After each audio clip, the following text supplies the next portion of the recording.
Hello. Let's see here.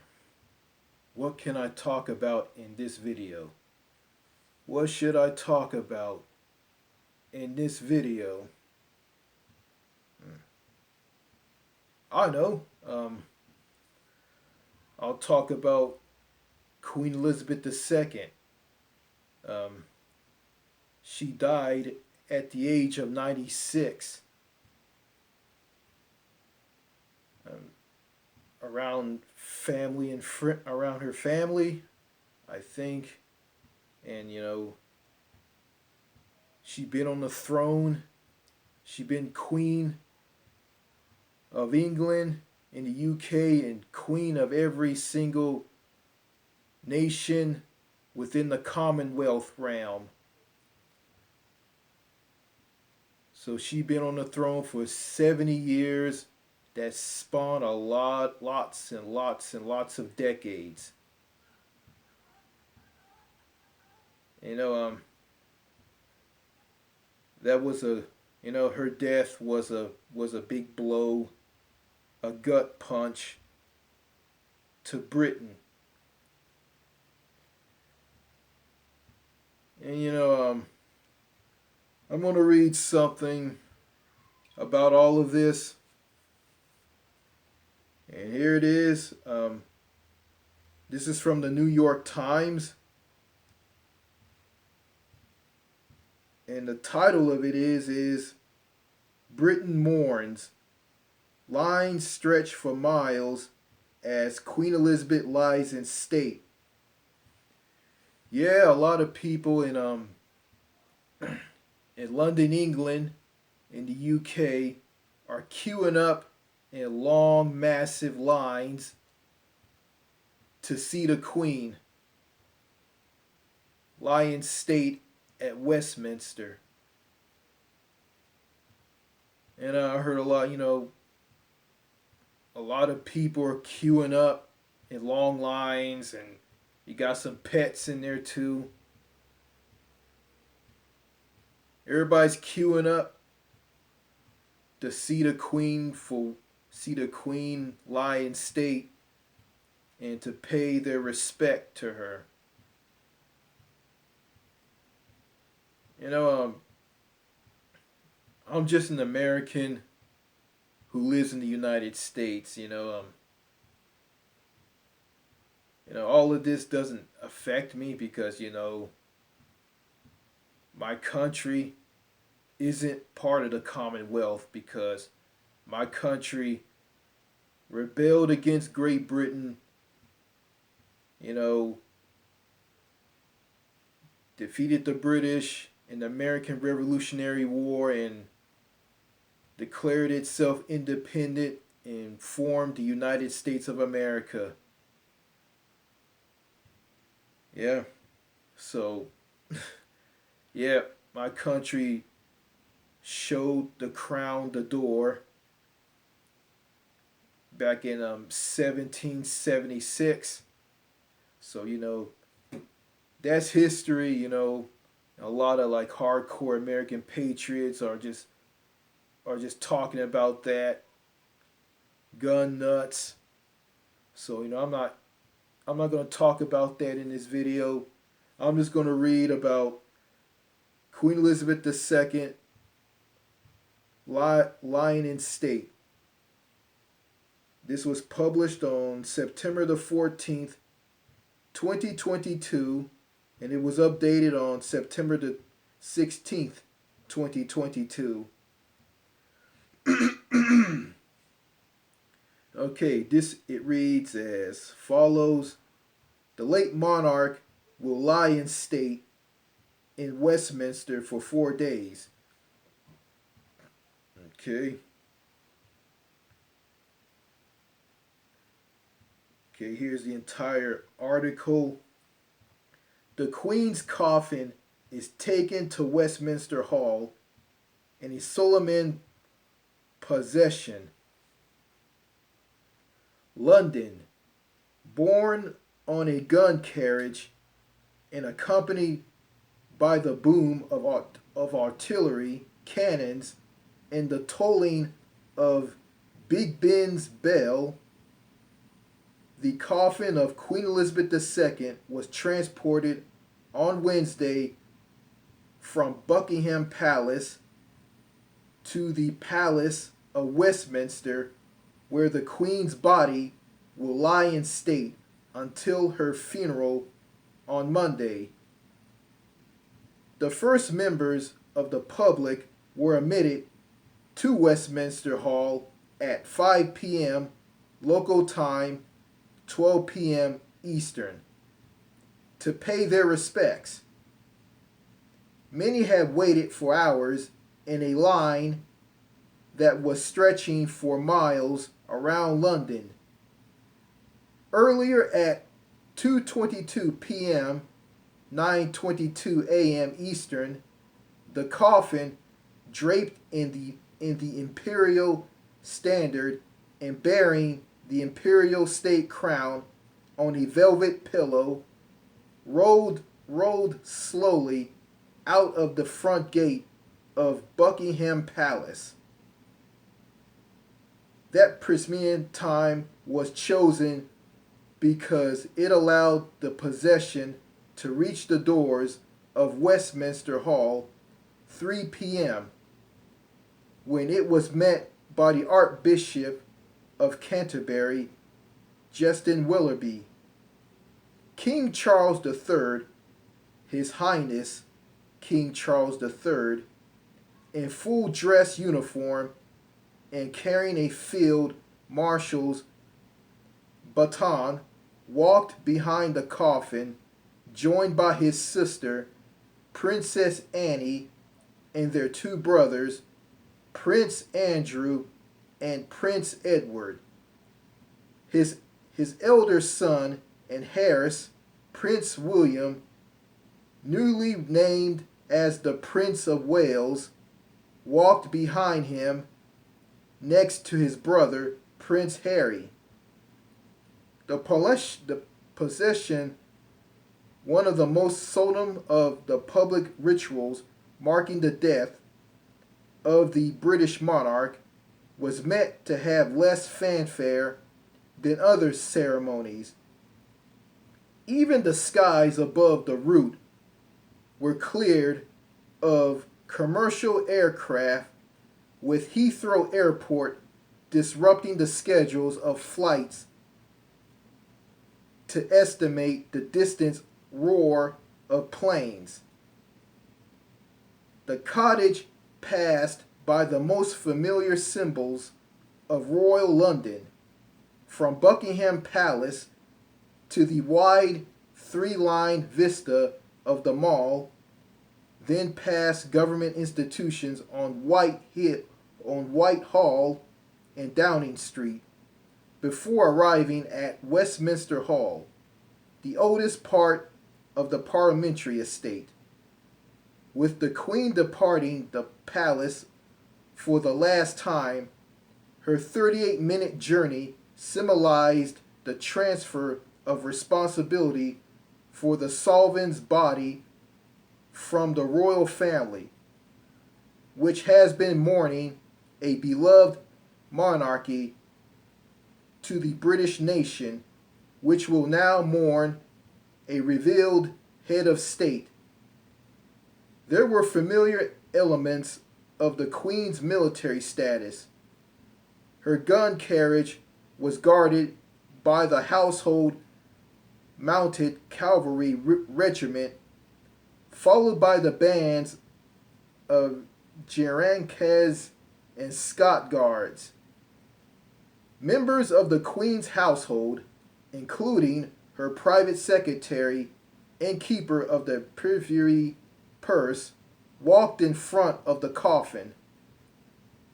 In walking behind the coffin, the members of the royal family took up the same positions they had during a processionary on Edinburgh's Royal Mile on Monday. Their choice of dress reflected their sometimes turbulent personal circumstances. Prince Andrew, who served in the Royal Navy during the Franklin's War, wore a mourning suit rather than a uniform, reflecting his banishment from royal duties because of his association with Jeffrey Epstein, the, the convicted sexual predator.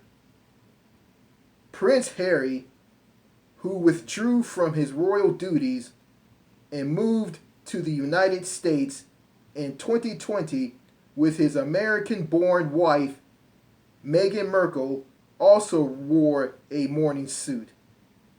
Andrew will wear his uniform for a final salute to his mother later in the week.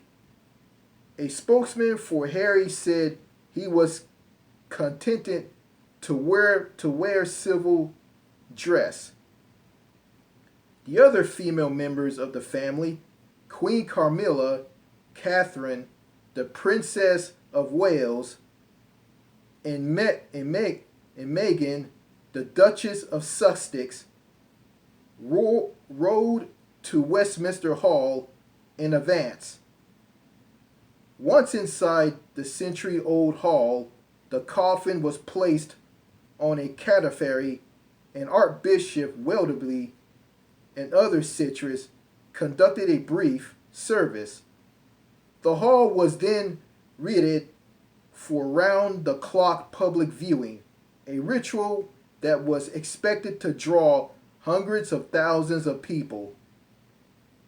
The police estimate that the wait could last for hours, and that line could eventually stretch up to 10 miles.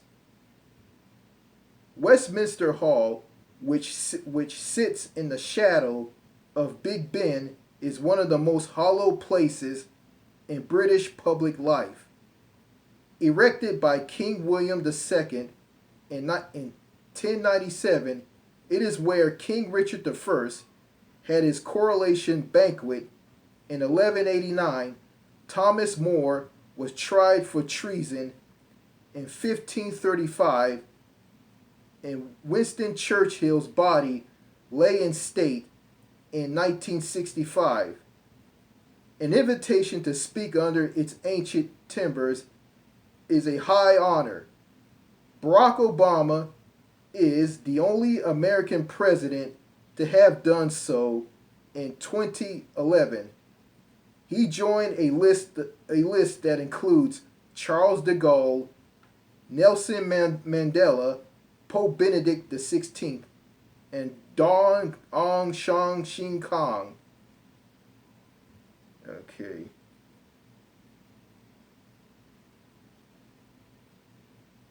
Okay.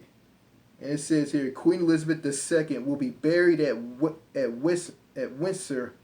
Excuse me. Slip of the tongue, folks. Queen Elizabeth II will be buried at Windsor Castle alongside her royal predecessors, meaning that she's going to be buried she's going to be buried alongside people who were king and queen before her. Okay, I'm not going to spend too much time talking about this in this video. Wow. Yeah. Yeah, I heard some things online about Queen Elizabeth II. I see her on TV. I saw her on TV in the past, she seemed like a nice old lady. But further hearing about her, like from people online, saying that she's a badass because she served in the military long before I was born, and she has a sense of humor. So and also she stayed out of politics, and that's the reason why a lot of people didn't hate her. Yeah, Yeah, Her Majesty Queen Elizabeth II, who been on the throne for 70 years, that spanned 3 decades. She was the Queen of England in the United Kingdom of Great Britain and Northern Ireland, and she was also the queen of every nation within the Commonwealth. She was queen of the Commonwealth. So yeah, I heard some stories from my sister about the royal family. The royal family was, according to my sister, they were strange.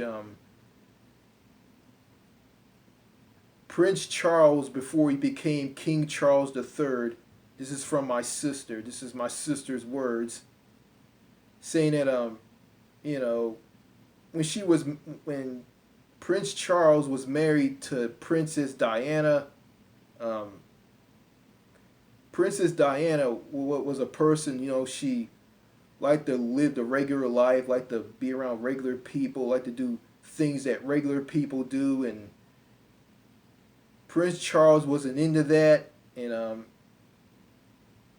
he believed that instead of like going to a McDonald's and buying food, we can just have people like at the castle just prepare our food for us, and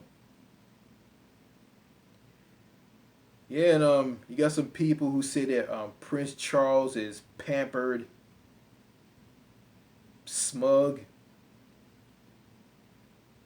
and I heard about Prince Charles hitting someone somewhere in London, hitting a regular person in London with his Range Rover, destroying the Range Rover, and that person who he hit ended up in the hospital, and the guy like didn't go there, didn't go to the hospital to apologize to that person that he hit, and I said something like that in the comment section on a video of Piers Morgan bashing Meghan Markle over Meghan Markle, like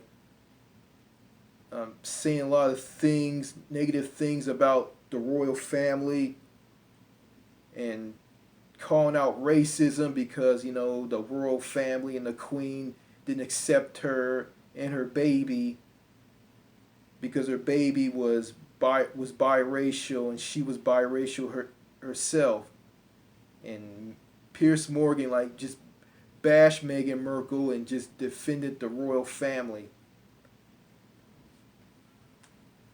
Yeah, and on the comment section of that video, I added my 2 cents on this, and I said that yeah, I don't remember what I said to someone who was from Britain. I remember saying something about that, and that person said that person from Britain said that I was correct on just about everything. And then I talked about Prince Charles should go and apologize to that person that he hit with his Range Rover. And you know what happened?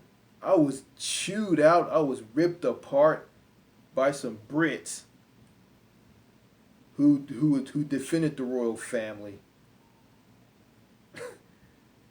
saying that Prince Charles apologizing to someone that he hit with his Range Rover doesn't matter or anything, something like that. I don't remember. Well, I'm going back to Queen Elizabeth II. Yeah, I've been watching some things about her on YouTube, on Fire TV, and it seems to me like a lot of regular people liked her. Some didn't care for her or the royal family. Um,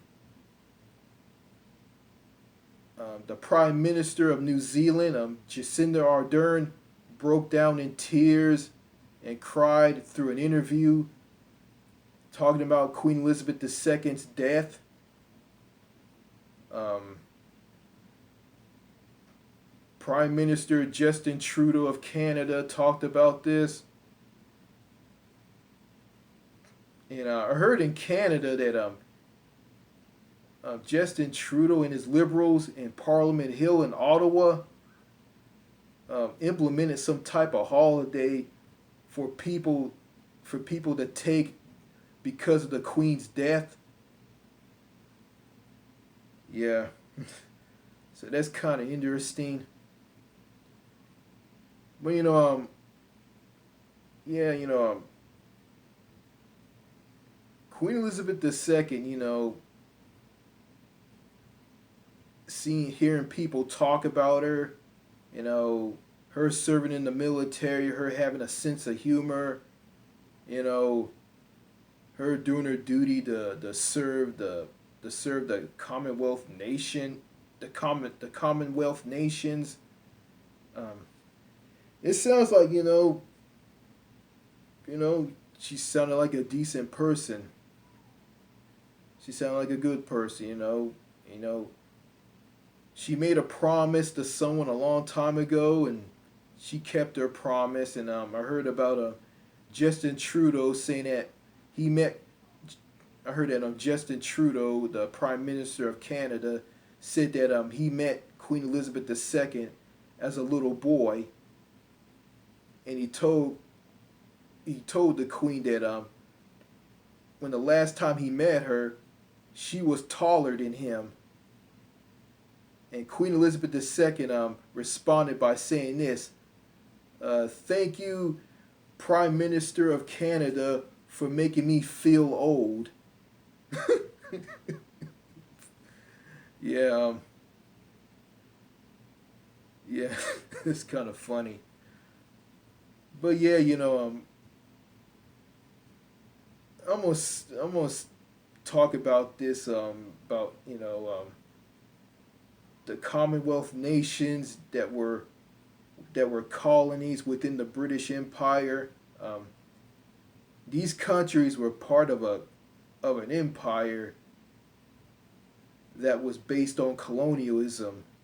You know, black slaves were enslaved from Africa and brought to a land to be slaves.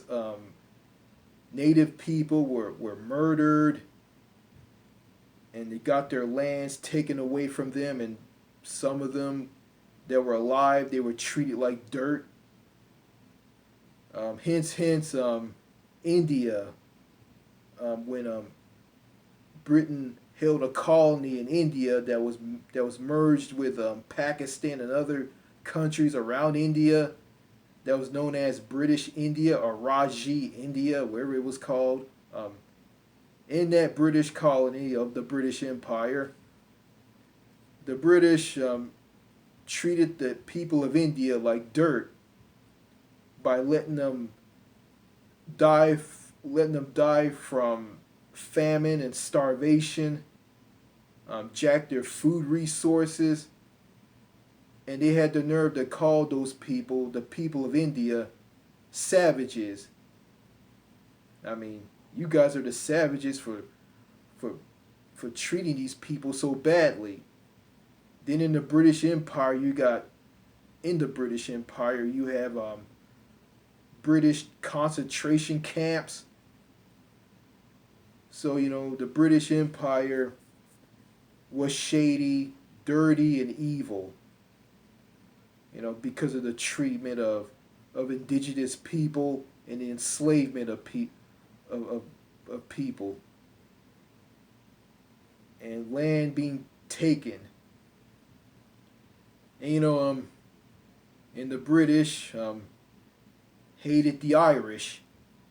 The British hated the Irish. The Irish hated the British. And I saw something on a video on YouTube that about Ireland, the Republic of Ireland. You got people in that country who hate the British, who hate the Queen, who hate the monarch, who just hate Britain generally. And, someone from Ireland told me in a comment section of a video about the British Empire holding a colony in India, they told me that the Union Jack was the butcher's apron. And yeah, and I also heard that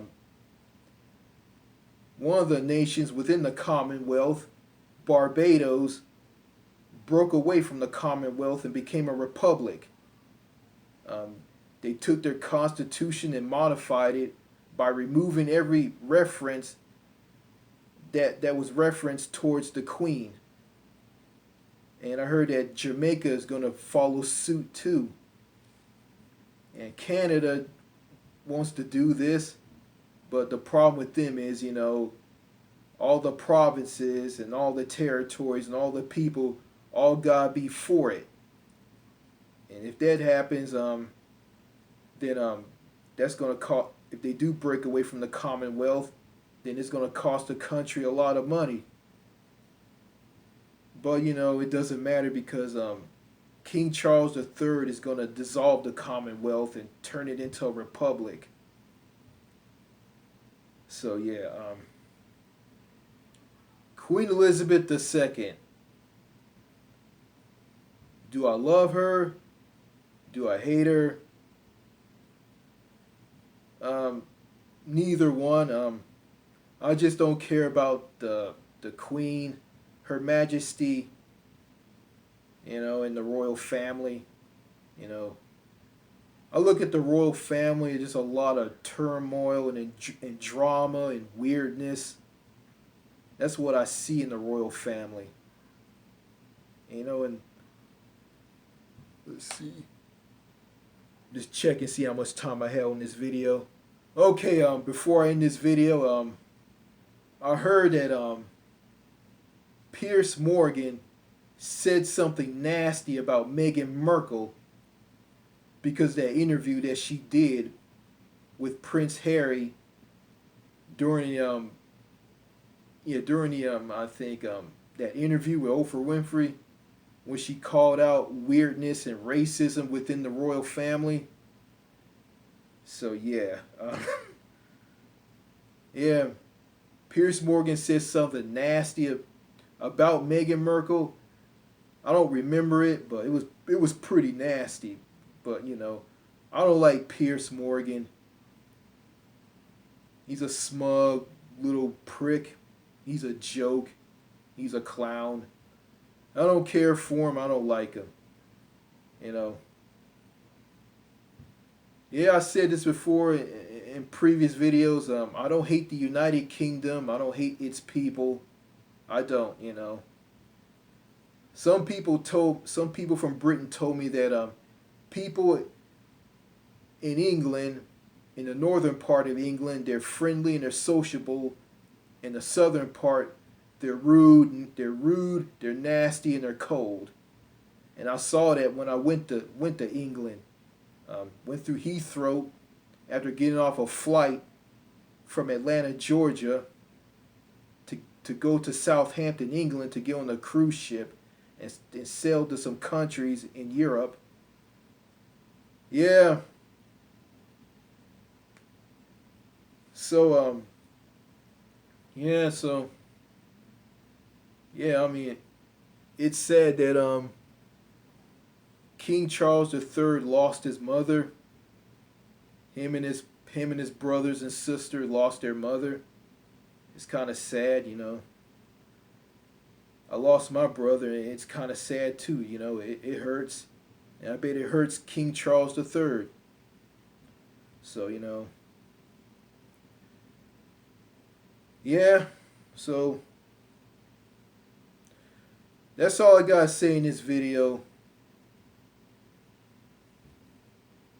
God save the king. All right. Cheers.